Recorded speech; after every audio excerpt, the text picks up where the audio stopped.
திருக்குறள் அதிகாரம் 49 காலம் அறிதல். அதாவது நமக்கான நேரத்தை கரெக்டா கால்குலேட் பண்றது. அதுதான் நமக்கான நேரம் வந்துருச்சுன்னு நம்ம கண்டுபிடிக்கிறது. இதுதான் காலம் அறிதல். குறள் 1. பகல் வெல்லும் கூகையை காக்கை இகல் வெல்லும் வேந்தற்கு வேண்டும் பொழுது. விளக்கம்: ஒரு காகமானது தன்னை விட வலிமையான கோட்டானை பகல்ல ஜெயிச்சிடும். அதே மாதிரி தான் எதிரியை வீழ்த்துவதற்கு நாம சரியான நேரத்தை கால்குலேட் பண்ணி தேர்ந்தெடுக்கிறது அவசியம். குறள் 2. பருவத்தோடு ஒட்ட ஒழுகல் திருவினை தீராமை யாக்கும் கயிறு. விளக்கம்: காலம் உணர்ந்து அதுக்கு ஏத்தா மாதிரி செயல்படணும். அப்படி செயல்பட்டோம்னா அந்த செயல்பாட்டினால் வரும் வெற்றியை நாம நழுவ விடாம இழுத்து பிடிச்சிக்கிற கயிறா நமக்கு அமையும் அப்படிங்கிறது தான் இந்த குறள்ல சொல்லியிருக்காங்க. குறள் 3. அருவினை என்ப உளவோ கருவியான் காலம் அறிந்து செய்யின். விளக்கம்: ஒரு வேலையை செஞ்சு முடிக்கிறதுக்கான திறமையும் தந்திரமும் அதுக்கு உண்டான நேரமும் இது எல்லாத்தையும் கரெக்டா அமைச்சிட்டு அந்த வேலையை செஞ்சோம்னாக்கா நம்மளால செய்ய முடியாதுன்னு ஒண்ணு இருக்குதா என்ன? குறள் 4. ஞாலம் கருதினும் கைகூடும் காலம் கருதி இடத்தார் செய்யின். விளக்கம்: ஒரு வேலையை செஞ்சு முடிக்கிறதுக்கு ஏத்த காலத்தை தெரிஞ்சு அதற்கான இடத்தோடு பொருந்துற மாதிரியான இடத்துல போய் நாம் அதை செஞ்சோம்னாக்கா இந்த உலகமே வேணும் அப்படின்னு கேட்டாலும் அது நமக்கு கை கூடும் அப்படிங்கிறத தான் இந்த குறள்ல சொல்லியிருக்காங்க. குறள் 5. காலம் கருதி இருப்பர் கலங்காது ஞாலம் கருதுபவர். விளக்கம்: மன கலக்கத்துக்கு இடம் தராம எனக்கான நேரம் வரும், அது வரைக்கும் நான் பொறுமையா இருக்கிறேன் அப்படின்னு ஒருத்தனால இருக்க முடியும்னா அவன் இந்த உலகத்தையே ஜெயிச்சு காட்டுற அளவுக்கு வலிமை உள்ளவனா இருப்பான் அப்படிங்கிறது தான் இந்த குறளுக்கான விளக்கம். குறள் 6. ஊக்கம் உடையான் ஒடுக்கம் பொருதகர் தாக்கற்கு பேரும் தகைத்து.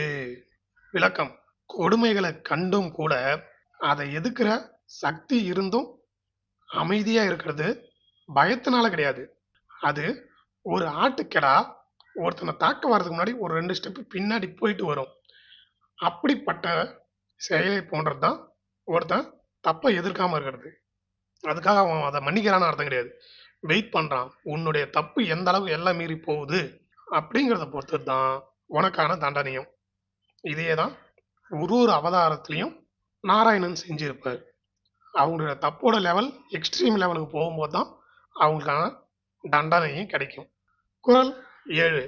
பொல்லென ஆங்கே புறம்வேறார் காலம் பார்த்து உள்வேற்பர் ஒல்லியவர். விளக்கம்: நம்ம எதிரி நமக்கு தொடர்ந்து தீமை செஞ்சா கூட அவங்களுக்கு தெரிகிற மாதிரி அவங்க நம்மளுடைய பகைய அவங்களுக்கு காட்ட மாட்டாங்க, அறிவுடையவர்கள். ஆனா அவங்க என்ன தம்மா பண்ணுவாங்க, அவங்களுக்கான காலம் வர வரைக்கும் வெயிட் பண்ணி எதிரியால உண்டான கோபத்தை எல்லாம் மனசுக்குள்ள தேக்கி வச்சிருப்பாங்க. காலம் வரும்போது ஒட்டு மொத்தமா காட்டுவாங்க. குறள் 8. சிறுநரை காணின் சுமக்க இருவரை காணின் கிழக்காம் தலை. விளக்கம்: பகைவர்க்கு முடிவு ஏற்பட்டு அவங்க தானாவே தலையில குப்புற விழுற நேரம் வர்ற வரையில நம்மளுடைய பகையுணர்வை பொறுமையா தாங்கிக் கொள்ள வேணும். அதை விட்டு அவசரப்பட்டோம்னாக்கா அது திருப்பி நமக்கே பேக் ஃபயர் ஆகிறதுக்கும் வாய்ப்பு இருக்கு. அவனுடைய வீக்னஸ் வர வரைக்கும் நம்ம வெயிட் பண்ணி தான் ஆகணும். குறள் 9. எய்தற்கு அறியாது ஏய்ந்த கால் அந்நிலையே செய்தற்கு அரிய செயல். விளக்கம்: மறுபடியும் இப்படி ஒரு டைம் நமக்கு கிடைக்காது. அப்படிங்கிற ஒரு டைம் நமக்கு கிடைக்கும் போது எவ்வளோ கஷ்டமான வேலையா இருந்தாலும் அந்த டைம்ல கரெக்டா அடிச்சு நவுத்திட்டு போய்கிட்டே இருக்கணும் அப்படிங்கிறத தான் இந்த குறள்ல சொல்லியிருக்காங்க. குறள் 10. கொக்கொக்க கூம்பும் பருவத்து மற்றதன் குத்தொக்க சீர்த்த இடத்து. விளக்கம்: ஒடுங்கி இருக்க வேண்டிய இடத்துல ஒரு கொக்கு மாதிரி ஒடுங்கி அமைதியாக வெயிட் பண்ணணும். நமக்கான நேரம் வந்தப்போ எப்படி கொக்கு மிஸ் ஆகாமல் அதோட இறைய பிடிச்சின்னு எஸ்கேப் ஆகுதோ, அதே மாதிரி நாமளும் நமக்கான நேரம் வரும்போது டப்புன்னு அந்த வேலையை செஞ்சு முடிச்சுட்டு எஸ்கேப் ஆகி போய்கிட்டே இருக்கணும். திருக்குறள் அதிகாரம் 49 குறள்களை நாம் இந்த வீடியோவில் பார்த்துட்டோம். அனைத்து அதிகாரங்களும் ஒன்றன் பின் ஒன்றாக பதிவிடப்படும்.